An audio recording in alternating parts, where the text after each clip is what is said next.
তুমি পতাকা হাতে নিয়ে কি করছো? আজকে কি জানো? আজকে 23শে জানুয়ারি নেতাজির জন্মদিন। হ্যাঁ ঠিক বলেছে দিদি, আজকে 23শে জানুয়ারি নেতাজির জন্মদিন। বলো একটা নেতাজির কবিতা বলো। বলো 1 2 3।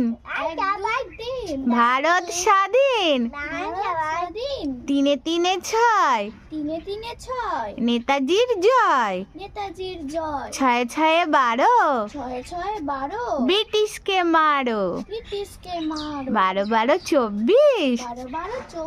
নেতাজিকে জয় হিন্দ বলেছিস? নেতাজিকে জয় হিন্দ বলেছিস? বন্দে মাতরম। জানিস ভাই, এই নেতাজির জন্মদিনে চকলেট বিস্কুট দেয়। এই বিস্কুট দে। নাও বিস্কুট নাও। নাও, এটা আমার। বাহ, জয় হিন্দ।